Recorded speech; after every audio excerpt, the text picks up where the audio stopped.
So you want to own an EV charging station. Picture this, a box on a pole, bolted into a parking lot that costs you $128,000 to install. And on a good day, it clears about $4.11 in profit. That's not a typo. And yet, the three biggest players in this industry are worth a combined $9.4 billion. Somehow, the math that looks insane up close makes perfect sense from far away. Here's the contradiction. Nobody in this industry wants to say out loud. Charging stations individually are one of the worst performing pieces of infrastructure you can buy. Most of them lose money for years. Some never turn a profit at all. And the utilization rates that would make one profitable barely exist anywhere in the country yet. But the companies who own thousands of them are raising billions in venture capital, signing government contracts worth 9 figures, and positioning themselves to own a piece of the most valuable real estate transition in a century: the gas station's replacement. You're not buying a charger. You're buying a bet on 2031. By the end of this video, you'll know exactly what it costs to get into the EV charging business at every level, from a single level 2 unit in a strip mall to a 40-bay highway megasite. You'll understand the actual mechanism by which these stations make, or lose, money, down to the kilowatt hour. You'll see the hidden permitting and utility costs that kill most projects before a single car ever plugs in.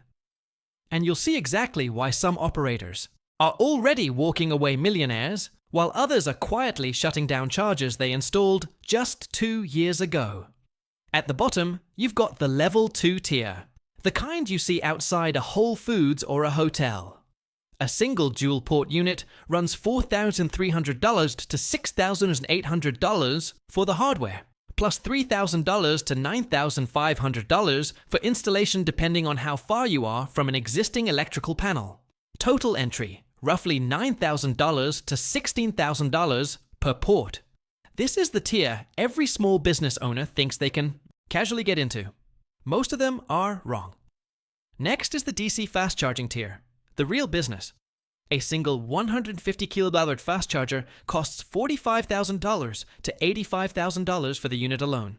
And installation, if you need a utility transformer upgrade, can run another $75,000 to $250,000. A modest 4-stall fast charging site lands you somewhere between $400,000 and $900,000 all in, before you've sold a single kilowatt. Above that sits the flagship highway corridor site, the kind Tesla, Electrify America, and now truck stop giants like Pilot and Buc-ee's are racing to build. A 12 to 20 bay site with 350 kW or ultra-fast chargers, canopy structures, battery buffering to avoid demand charges, and a full grid interconnection can run $3.2 million to $7.5 million. These are the sites designed to make range anxiety disappear entirely on a single interstate. And then there's the tier you can't actually buy into: exclusive utility territory rights. In states like California and New York, certain high-traffic corridor locations are locked up through multi-year exclusivity agreements with state transportation departments. Electrify America alone committed $2 billion over 10 years just for the right to be the default network in specific regions as part of its Volkswagen settlement obligations. You cannot outbid your way into that. It's already gone. But the hardware price tag is just the start. Here's what nobody tells you before you sign the lease on that parking lot. First, the utility. Interconnection. Getting enough power to a site for fast charging often means the utility company has to upgrade a transformer, sometimes run new distribution lines. And that process alone can take 12 to 36 months and cost you $50,000 to $400,000, paid to a utility that has zero incentive to move fast because you're not their only customer waiting in line. Second, demand charges. This is the one that bankrupts new operators. Utilities don't just charge you for the electricity you use, they charge you for your peak usage spike, even if it lasts 5 minutes. A single fast charging session can spike your site's demand enough to trigger a monthly charge of $8,000 to $15,000, regardless of how many cars actually showed up that month. Miscalculate this, and you can lose money on a site that's technically busy. Third, permitting and ADA compliance. Every state, county, and sometimes city has different rules for accessible parking ratios, fire clearance around battery buffer systems, and signage. Permitting delays of 6 to 14 months are standard, and each round of resubmission can cost $5,000 to $20,000 in engineering redesign fees. So here's the whole EV charging business in one sentence. You are not selling electricity. You are renting time and power simultaneously, and almost nobody prices that correctly. Let's start small. Imagine you own a single fast charger. You buy electricity from the utility at 0.11 per kilowatt hour. You sell it to drivers at 0.43 per CII kilowatt hour. That's a 291% markup. Sounds incredible. Except a typical fast charging session delivers about 45 kWh over 30 minutes. Your gross revenue on that session is $19.35. Your electricity cost is $4.95.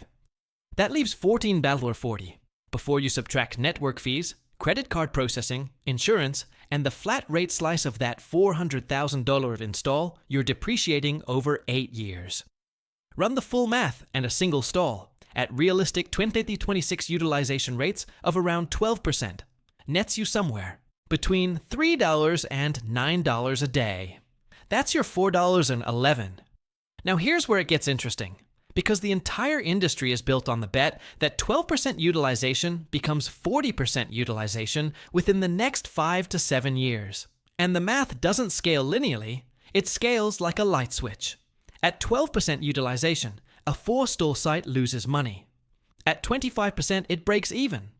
At 40%, that same site can clear $180,000 to $310,000 a year. Because your fixed costs, the $900,000 you spent building it, don't change. But your revenue triples. The entire business model isn't sell electricity at a markup. It's survive the empty years long enough to own the full parking lot when demand finally arrives. This is why every major player, Tesla, ChargePoint, EVgo, Electrify America, is losing money today on an operating basis while raising money like they've already won. They're not funding a charging business. They're funding a real estate land grab with a 5 to 10-year fuse, betting that whoever owns the highest traffic locations, when utilization crosses that 30 to 40% threshold, captures nearly all the margin, because a driver on 20% battery doesn't cross-shop 3 chargers. They go to whichever one is closest, and already has a line forming. Here's the insider layer most drivers never think about. Every fast charging site is quietly running a small power plant's worth of load balancing software behind it. Sites with battery buffering, big lithium storage banks parked next to the chargers, aren't there for backup power. They're there to flatten your demand charge. The battery slowly trickle charges from the grid overnight at low rates, then discharges fast during peak afternoon sessions. So the utility never sees the spike that would otherwise cost you thousands. A well-designed buffer system can cut demand charges by 60% to 70%. Then there's the uptime war. Reliability data has shown that a meaningful share of fast chargers nationwide are non-functional on any given day. Broken screens, payment failures, cracked cables. This isn't incompetence, it's a maintenance cost trade-off. Sending a technician to a rural site costs $400 to $900 per visit, so companies triage. High-traffic sites get serviced within 48 hours. Low-traffic rural sites can sit broken for weeks because fixing them costs more than the revenue they generate anyway. And the loyalty engineering is real too.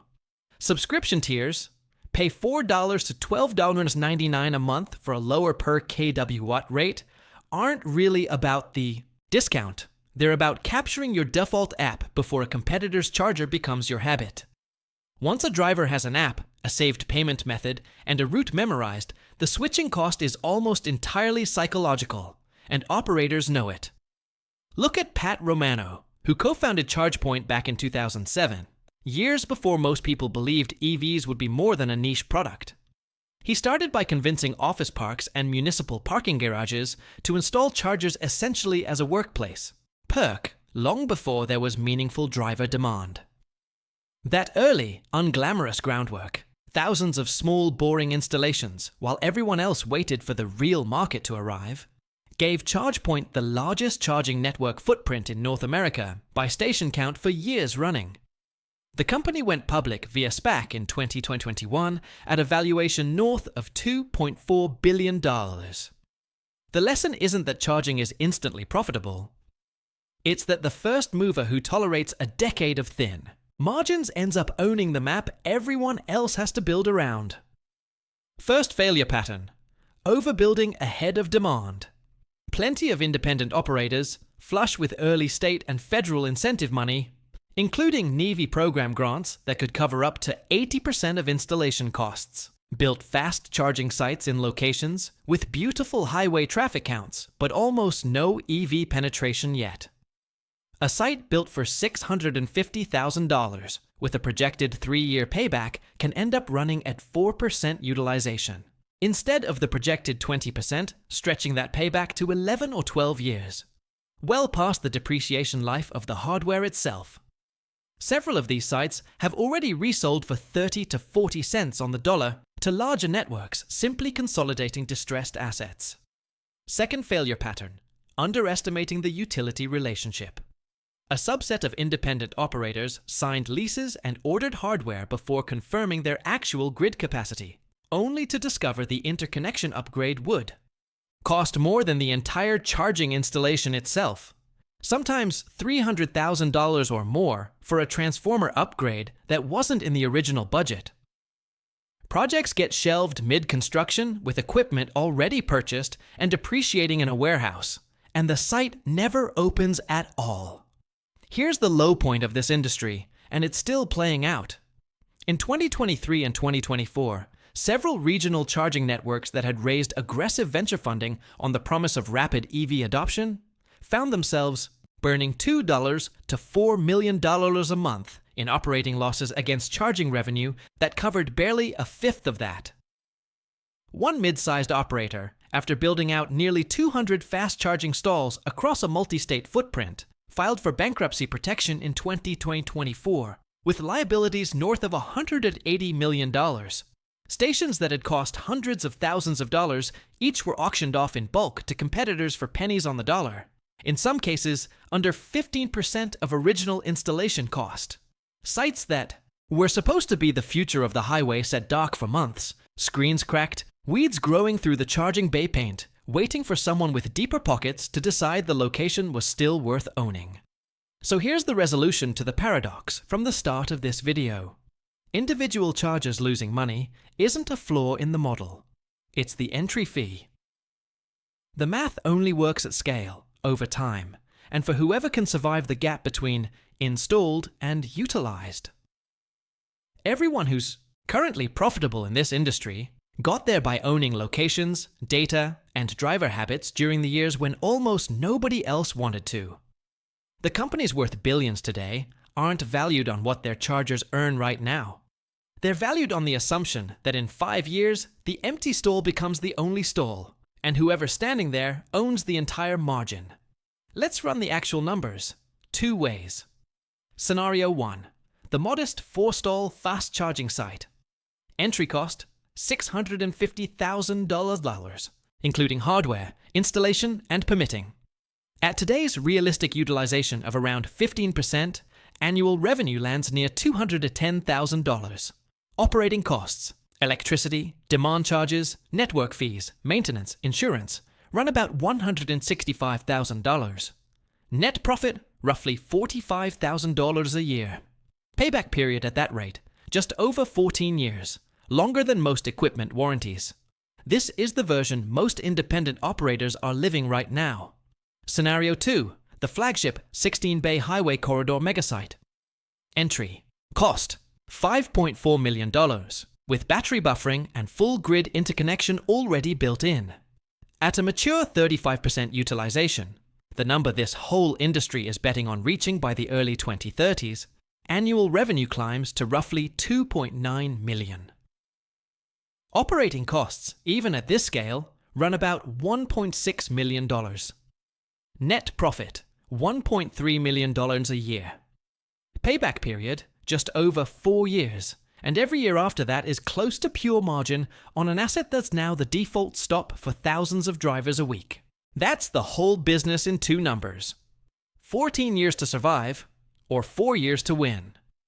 And almost nobody gets to choose which one they end up in until the utilization data comes in. So, which site would you build? The modest 4-stall lot you can afford this year, or the corridor megasite you'd have to bet everything on? Let me know in the comments, and subscribe if you want the next one. What it actually costs to own a car wash.